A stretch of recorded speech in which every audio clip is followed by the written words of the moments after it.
morning, everybody. It's September 21st. I'm Jane Johnston with the Bar Hill Group at RE/MAX Camosa, and welcome to the Victoria Real Estate Show with...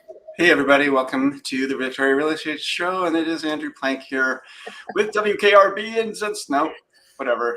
I just like making Jane laugh, and I don't really, anything I say tends to do it, so.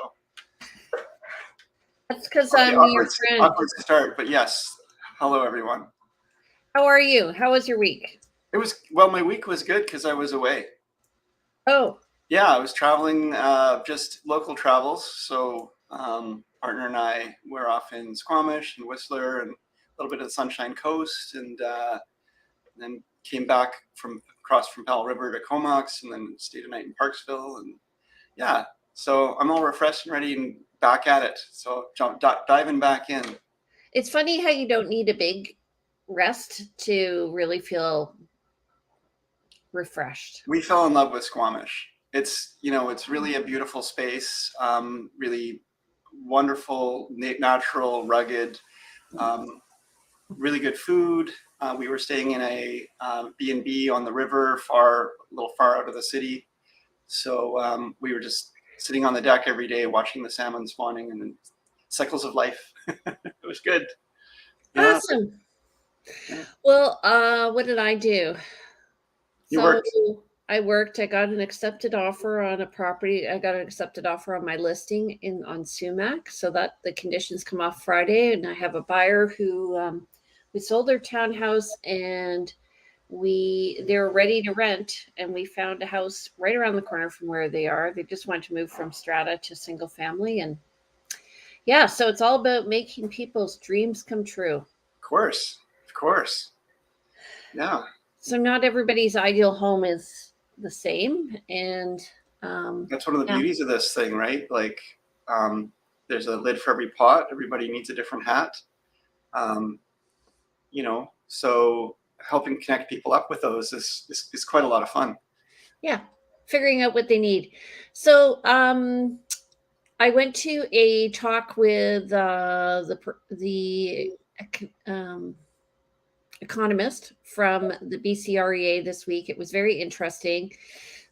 He was saying that with the latest announcements from the Bank of Canada regarding inflation rates, he thinks there may be another adjustment happening, another lift. And so people be aware. You might want to lock in now for your rate hold. If you want to buy, we really need to kind of get that in place before the rates go up. It's a hard one because, I'm on the variable myself, and, a lock in now where it feels like we're at or near the top, hopefully, could lock in for, some period of time, which, could end up costing us more. And that's the eternal question, right? It's like, when is the right time? There's some people out there that locked in at really low rates. I mean, like, get your rate hold with your bank if you're going to be buying rather than... Oh, thank you. Yeah, sorry. I was going down a different road. Yes, certainly. Absolutely. If you are looking to purchase and you haven't locked in, get locked in. Go get your pre-approval. Go talk to that bank. Yeah, because we could be going for a big ride here. And so a 0.25%, 0.25 basis points is quite a lot in terms of buying into place. So just make sure you're locked in before the rates go up again. All right, so let's do the stats. Let's figure out what's going on here. There we go. Alrighty, so it is the real estate market update for September 21st. It was interesting because I was trying to find last week's stats, and then I realized that that's probably like the first Thursday we haven't done a presentation in a long time, so I couldn't find them. Right. All right, so we're going to compare to September 7th. So we're 2 weeks past when we last reported in. So go ahead, Andrew. Gap. Yeah. Okay. So in the last 7 days, we've had 200. This is in the last 7 days, we had 290 new listings go live. 127 went pending. There were 158 price decreases and 4 price increases. So 46 properties expired, 4 were withdrawn. And, looking at this compared to 2 weeks ago, a little more listings coming live. That's to be expected as we move into September, out of the summertime. More listings coming on. We'll start to see less of them again, probably end of November, early in December. It'll be quite slow. Number of pendings have increased, so it's nice to see some increase in sales over the September 7th. The price decreases is up substantially, like double. And that is really indicative of where the market currently is. It's really, really price sensitive. And if things are moving, you've got to make the move yourself. And I've just been involved in that myself with 2 of my listings. One we're relisting at a significantly lower price, and one has just dropped price by a significant. Are you getting more activity on that? We were hoping to open the floodgates with this price change. I thought it would make a pretty significant difference, and we've had crickets. So that's concerning, but the market is really sensitive. And I know for myself, like we've got other properties that are moving, we've got buyers that are buying. So it's not like things are dead in the water, but certainly things are sensitive, I guess. What's interesting, sorry if my dog's barking. She's got her new favorite place right here on the deck. What's interesting is that when somebody likes a place, that they're really like scared that it's going to be snapped up by somebody else. And so when the motivation is there, is what I'm saying, is that the follow through is there and that the purchase happens. So when it's priced right, if it's showing well, and it is what you need, then you're going to buy it, and you probably won't make much of a fuss. It's when what Andrew's saying, when it's price sensitive, is when it's a little higher. Like right now, our list sale ratio is 43%. So when it's a little higher price than you want to pay, and you're a bit afraid maybe that with the interest rates you're going to have to pay a little more, then that's when we find things slow down. And so the difference is, when we were looking at properties before, we had 10 that we had picked out, and we could show 1. Now we have 10 we can pick out, and we can show 6. I was going to say 6 or 7. It's still not everything, but there's still depends on the client, their own sense of timing and so on. There's certainly a lot less urgency than there used to be, and fear is a big motivator for people. Yeah. And when the market was going up week over week, the fear was you would lose out, you would pay more if you waited. Now that fear is less up, so we tend to see people do wait longer to make their offers, or think longer about it. Yeah, and I have some clients who, this can be on purpose, by the way, folks. Like I have some clients who have listed a little high because they want to take their time in selling, because either they haven't found a place, or there's reasons why they don't want to close too quickly. And so as a result, it stalls. But you know what? They get frustrated, even though they chose that strategy. So that's interesting to me. And that's the conversation. I was just talking to some folks yesterday about listing their home, and the conversation is always, we advise and you decide. And here are the different scenarios that could happen. Like, I think your home is worth somewhere between, 1.2 million and 1.25 million. If you list at 1.25, you could have people not knocking your door down, so it could be on market longer, and so we may end up actually having to, in order to get it sold, if you truly want to sell it for less than you could have if you'd listed at 1.2 and sold it right off the bat the first day. Yep, totally. But they decide. Yeah. But don't get angry at the messenger. Oh, you mean when we say, okay, I think it's time to reduce your price, or I think we should do this? Yeah. Okay, so for the last month to date, as of last Monday, because the stats come out on Monday, we had 260 net unconditional sales. That's compared to 410 for September of 2022. So we're actually looking pretty good, I think, month to date. Then that's up over 43 for the first week of September. And new listings for the month so far at 743. That's less than last year at 1,155. And that's a big jump from 104 at the beginning of September. So Yep. for total active listings, we're at 2,618, and that's up over 2,300 from last year. So I just want to say, you know, when you look at that new listings stat, 743 as of September 18th, 30 days in September, we're over halfway through. But, you know, it's possible we could be up around, you know, 1,000, 1,100 new listings by end of month. It really depends on probably closer to the 1,000 mark or 1,050, probably not quite as much as we saw last year. And what I'm seeing here, the ratio of sales to new listings is, I think it was 34%. So that says 35%. So we're moving more into a balanced market.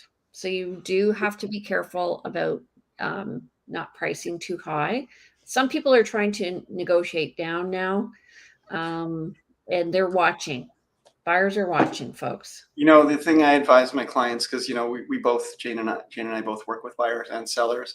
But the thing we advise our buyer clients, you know, is if the property's been around for a little while, you know, make that offer and do come off the price somewhat, because a price change is probably warranted. And if the seller's not prepared to do it themselves or their agent hasn't been advocating for it, it might be that that offer is what brings it about. And, you know, it's better to do that ahead of the price change where other people who've been waiting for a price change also then take action. Yeah, and sometimes as a listing agent, you know you have a showing coming up in a couple of days. You're like, let's just wait before we do a price reduction. Yeah, hope springs eternal. Absolutely. Like that's one of the challenges too. We talk with our clients about a price reduction, and we sort of say, well, if nothing's happened by next Thursday, let's make an adjustment. And then Wednesday, the day before, you know, 3 showings are lined up for Thursday, and the client says, well, let's just wait and see. And then another 2 are set up for Friday, and then, you know, a couple on the weekend, and so then you just keep waiting, but people keep coming back and saying, sorry, not interested.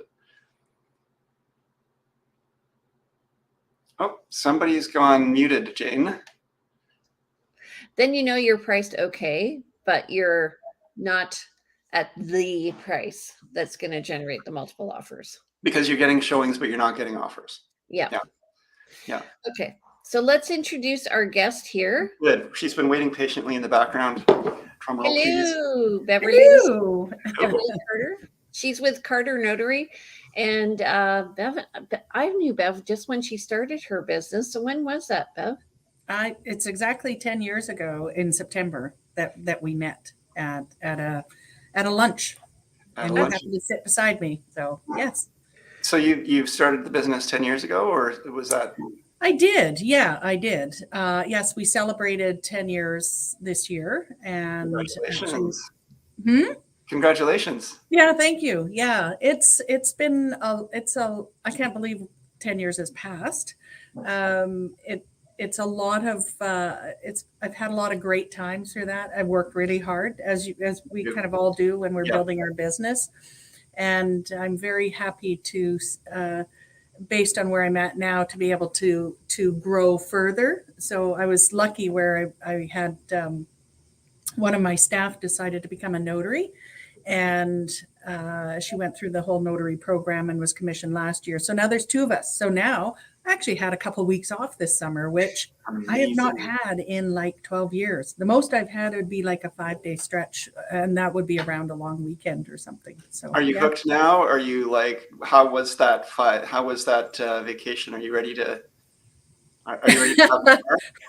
Okay, well, so we went to the Caribou and we stayed at Timothy Lake. Actually, I stayed with a realtor. He's still a realtor, but he's running a lodge that he's taking over from his parents. And Jeff was pretty active here in Victoria, but has done a lifestyle change. And so it was great.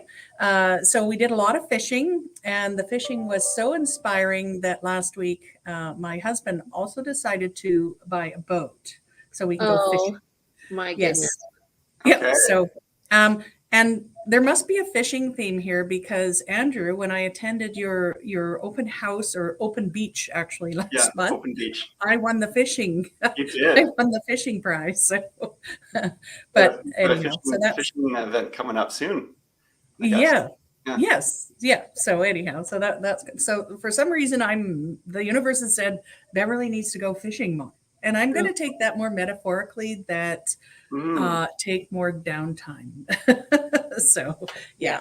So yeah. Okay, so Bev, tell us what a notary public does in relation. Like a lot of people, when they're closing on a house, they think they need to talk to a lawyer, but they can also talk to a notary public. What's the difference between a lawyer and a notary? Yeah, absolutely. Yeah. So as a notary public, we actually have we're legislated in a different area of law, although that's going through a change. But our educational requirements are that we have a master's degree in applied legal studies, and that's done through Simon Fraser University. And then we have a whole separate education that's not academic, but delves more into the practical elements of the actual work that we do on a day-to-day basis, as well as running a business, because that's also a large part of running a legal business, actually. So we have that. And we do actually write statutory exams that would be similar to what a lawyer writes. They're bar exams, but we have our exams that are focused on what we do. And so we actually practice specific areas of law. And my common thing that I say is notaries are lovers, not fighters. So we don't do anything contentious. We do happy law, is a good way to say that. So, but we actually become specialists in our areas. So the areas that we do are currently real estate. So we, as notaries, do the majority of all the residential conveyances throughout British Columbia. And I think it's between 70 and 75% that we do. So it's actually quite extraordinary amount. Wow. Yeah, right. There's a very strong historical contingent to notaries operating where when British Columbia, you go back 100 or so years ago, with our terrain that we have, it's very rugged. And so there was mining and exploration and all that sort of work. And along with that came business needs. And so notaries have a very strong tradition in more rural areas of the province. So every small town or a small town with a little something to it has generally a notary.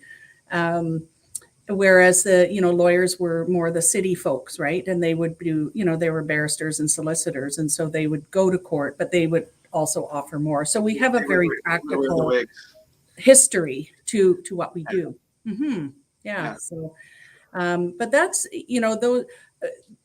Commonly, some people have the myth that a lawyer is better than a notary. And it's like, no, they're the same when it comes to doing the conveyance. If something goes sideways, whether you're with a notary or a lawyer, that we both have obligations to send our clients out for independent legal advice if something were starting to go sideways or there's a unique scenario evolving. And in my 10 years, I've have about 6 that I've had to send for independent legal advice, and maybe only 2 deals that didn't end up happening. And they were probably, that stage was set long before they came to me. So yes.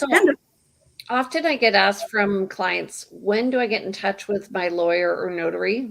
And I always say, well, wait till the transaction is unconditional and then get in touch, phone them, see if they're available. I give them 3 names. You're one of them.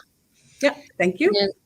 And I think they're often confused about when to meet with you before, especially real estate. When is the best time for them to meet with you? Well, I think the best. So I'm going to start with when they should contact us. I would say actually earlier.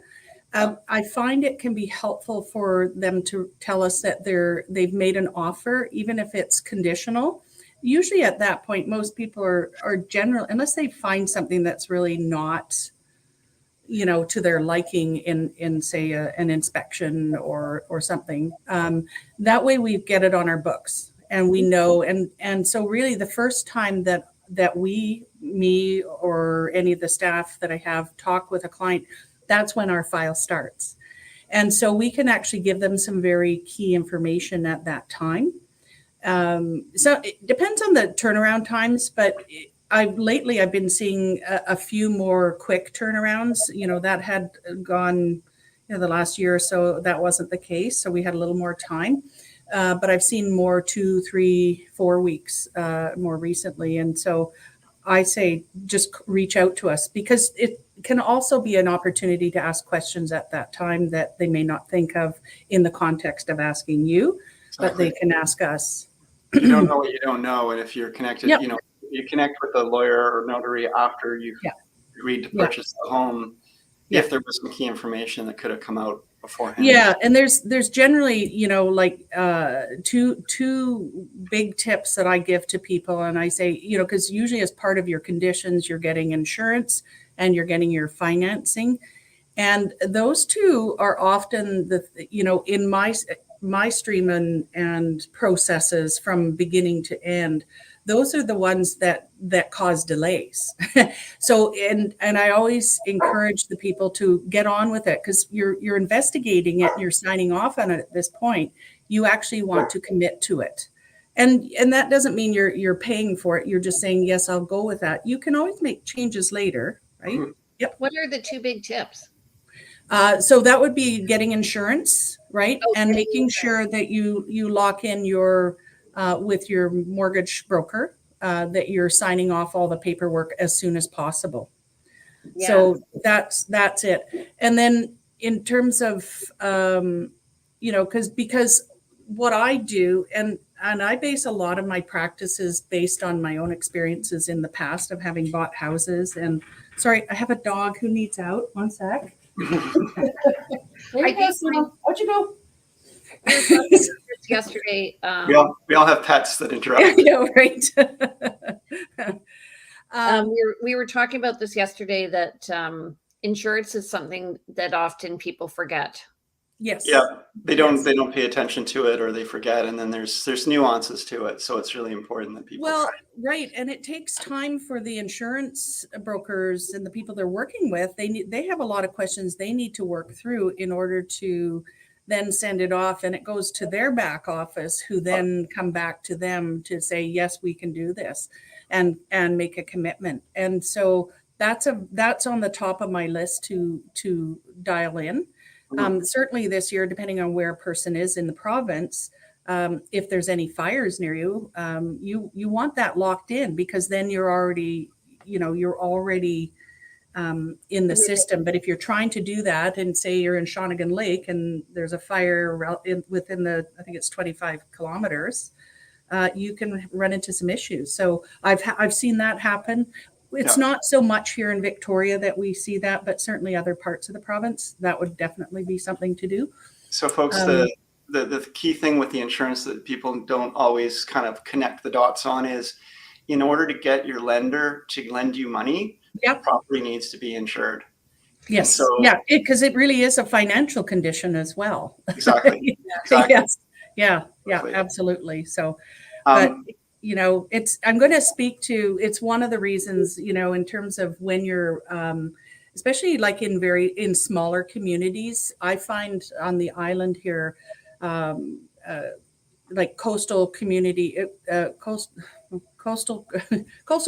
credit union, they have a lot of branches throughout the island, and a lot of relatively small remote places, and they have a bit better specialty in terms of being able to offer some packages, either both through the insurance, because they know the area, and both for financing as well, especially if you're getting into some unique properties or even mobile homes, those sorts of things. So sometimes dealing with a credit union in a smaller area can actually be to your advantage. Well, this is great insider knowledge that And, reaching out to yourself early might help people. I mean, we as realtors give as much, we try to give advice and give names of providers where we can, but, you also are a resource, right? And this is, absolutely you're part of the team.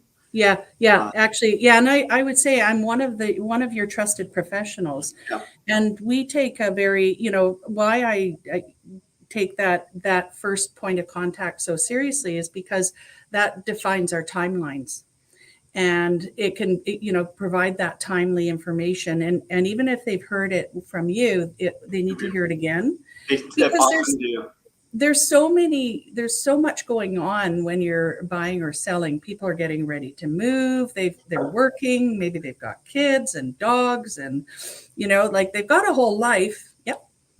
I have a question. Do you find that oh my God, I forgot my question. Hey, I wanted to make a comment, and that is because we started off some of this conversation around what's the difference between a lawyer and a notary, and why would you choose one or the other. Yeah. And one of the things I've really noticed, like I have worked with people who have said, I want to use my family lawyer. Yeah. And it's some older gentleman perhaps who's not in any real estate conveyance and has no staff. And it is a nightmare trying to get everything together and closed, and they don't really know what they're doing. And as a person who specializes in this area, we are also dealing with those people on the other side. And you're having to do their work as well, because we see that also in our real estate industry. Yeah, and that's relatively common, because there are some real estate firms that are excellent and they specialize in this. This is an important part of their practice. Exactly. And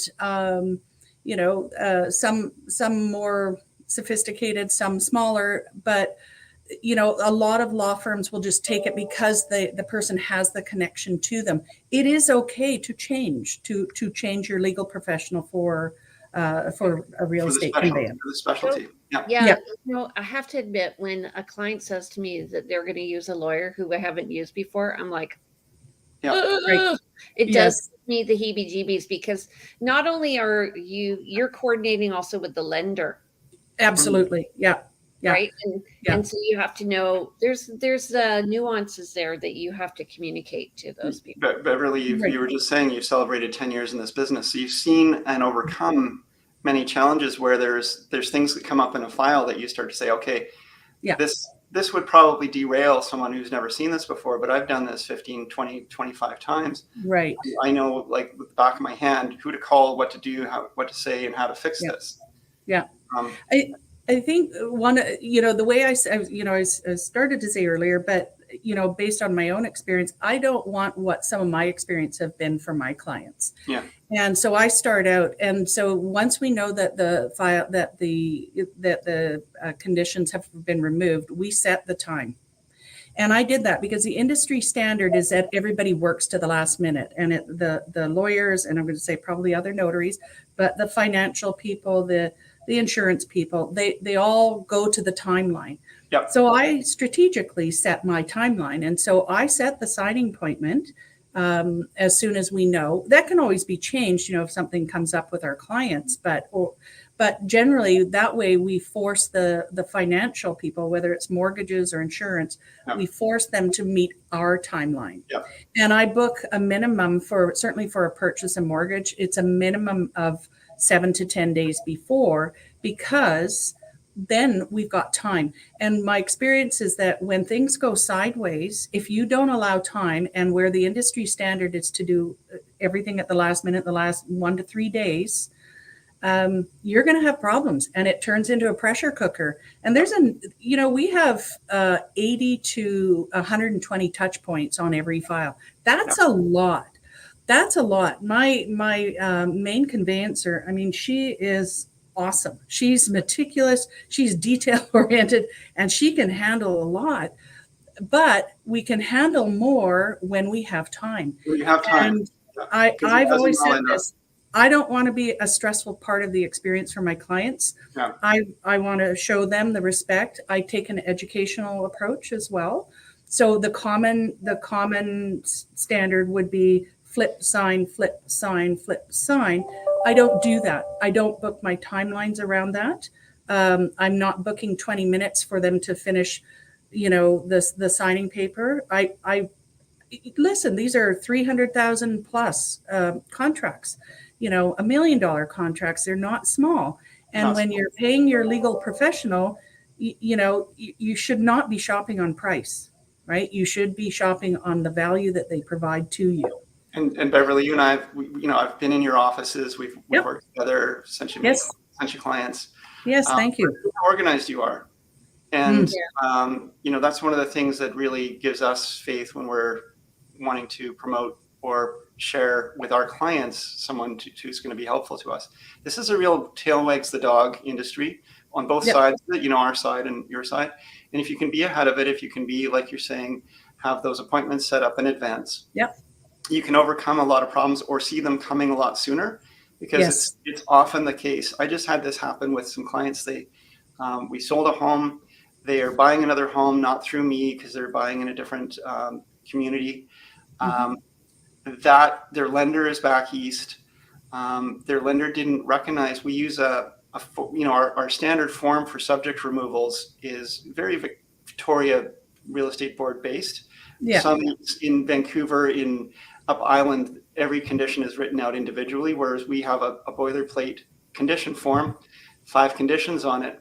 We got an offer on their property that was not conditional on financing, and the agent didn't write waived into the little section where the date is.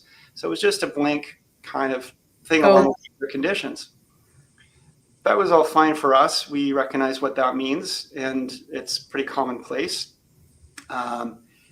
But the lender on the other side, who was going to fund their purchase, was looking at it saying, well, you didn't have conditions removed. There was a condition for financing and it wasn't removed. And so that created, and all that is it's the point is that these things come up at the last minute. You can't address it. My clients went in to sign documents. The lawyer said, we don't have everything yet. They had to wait. Luckily it all worked out. And it wasn't really anything on us, but it was a misunderstanding and a confusion. And it has to do with culture, I guess. Yeah. Well, it's a good reason to use a local lawyer or notary if you can, and use a local mortgage broker or a financial advisor if you can, because there are things that do come up here. Yes. You guys, we're gonna run out of time here. So I wanted to say, Beverly, are there any closing thoughts that you have? I would just emphasize that notaries are an excellent choice in British Columbia to choose for real estate conveyance, but we also do wills, personal planning documents like powers of attorney, health representation agreements, and advance directives, and then we do notarizations, which is a whole host of things. But for me personally, my business takes a very strong educational approach to what we do.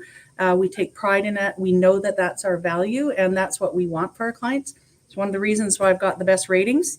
But we work hard at that. I've got a great team, and we all work hard. We work in precision, and so we'd love to have you reach out to us at least and have a conversation if you're thinking of needing any of the services anytime soon. So, okay. How do they get in touch with you, Beverly? Okay, so website is carternotary.com. There are some appointments that can be booked directly online, or call us at 250-383-4100. And I have amazing staff who I trust and who will be happy to answer questions and see what we can do for you. So okay, I like your tagline there, Beverly. Yeah, that's right. It works. I really am there because I think about that when buying or selling a house. Those are notable moments for people, maybe because they're, they got married and they're having a baby, so they need a home, so. We see all ages and stages of life, as you do too. and I probably see just a bit more of that because of the different areas that the law that we practice in. So, Mm-hmm. but we love what we do here, and our clients are, we have excellent and long-term relationships with a lot of clients, a lot of repeat business as well. So thank you to all of you. Thank you both. And I can say I have worked with both of you I take executor appointments. So I've worked with both of you in that capacity at different points. And it's been a pleasure to work with both of you, and certainly I can put kudos behind you both. Oh, thank you. Thank you. Yeah. All right. Well, thanks for joining us today. We're just going to carry on with the rest of the show. We just talk about our needs and wants. So we'll say goodbye to you right now. Thank you. Yeah. And you thank bet. you so much. Have a great day, everyone. Yeah. Bye, Beverly. Bye. Okay. Bye. Okay, Andrew. So let's just talk about our needs and wants here. Tell me what you have coming up. Coming up, I've got a new listing. So I've got a new listing going live tomorrow. It is on Witchbury Avenue, down on the dead end side, across from school, and it is going to be a bit of a project, but not really. Like, how do I put this? It's a wonderful home, 3 beds up, 1 bath. Down is 3 beds up, 3 beds, 1 bath with a kitchen, full height basement. Nice yard full of landscaped plantings, fruit trees, all kinds of wonderful stuff. But it has been let go a little bit over the years, so it could use some love, right? So coming up at $1 million, and it will be a wonderful, wonderful home for someone. Some really great under the carpets, this beautiful hardwood. It's built in 1963, but it looks more like a 50s home with the cove ceilings and so forth. And yeah, it's lots of space for someone, and especially if you're looking for some income. Awesome. We just reduced price significantly on the lot on McKinnon on Pender Island. Sellers would really like to move it forward. They paid for over $460,000 for it a couple of years ago, and our price currently is $325,000. Okay. So it is ready to go and rocket out the door. Just reduce the price significantly to that. We've got I've got a townhouse on Pandora that we also just reduced price on. We were at $789. We're now at $750, and this is a 3-level unit. The lower level is a garage and a flex space, which would make a great gym or rec room or something. And the main floor is the main entry from the front. You've got an open concept living kitchen area, nice enclosed deck with some views to the south of the mountains. Upstairs are 2 bedrooms, nice size main bedroom. Really great space for $750,000. And again, just reduce the price on that. We've got buyers looking for 2 beds, 2 baths, preferably under $7, maybe $750, but they'd really like actually a ground floor space, with access maybe to water for paddleboarding and so forth. And yeah, a lot of clients are kind of looking for the more ground floor, come and go, lock and leave kind of setup. You're talking about a condo. Kind of condo townhouse, like character conversion. Okay. Yeah. Yeah. Okay. I have a new listing coming up on Rithardwood, 4562 Rithardwood. So beautiful Broadmead. This is a classic. Anytime it ends in wood, you know it's in Broadweed. Broadweed. This is a classic home. It was built in 1981, and it's got like the funky tile, like the 80s tile with the squares and stuff. And so anyway, I've had some fun decorating. I probably could spend like a week just going to stores just to find retro boho stuff to fit in it. Anyway, that's going to be priced at $1,420. And it's on a large lot. It's kind of perched on a rock. Actually, part of the basement is a crawl space. They've just redone all the carpet in the lower level. And the upper level has this huge sky that's gorgeous, 3 bedrooms, 2 baths up, 1 bedroom, 1 bath down. And I think that will go pretty quick, actually. And then I do have my listing on Cedar Crescent at $749. This one was price reduced from $799, so that's in Cobble Hill, and it's a golfing gated community. And if you're moving to Vancouver Island, it's a great place because you have instant communication. They do a lot of activities there. It's just awesome. And I have one on Heatherdale Lane that we just listed, 209537 Heatherdale Lane. This is a 2-bedroom, 2-bath, and it's I really like the layout because the bedrooms and bathrooms are on either side. And that one is priced at $749.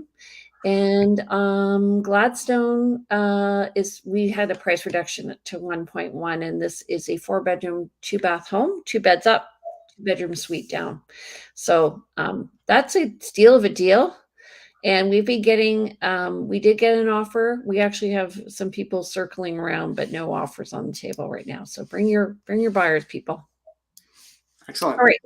So we're going to have to get going here. So just don't forget to join us. We're live every Thursday morning at 9:30 a.m. And you can catch us on your podcast wherever you listen. And we're also on YouTube. Andrew and I both have YouTube channels. Andrew, how do people get in touch with you?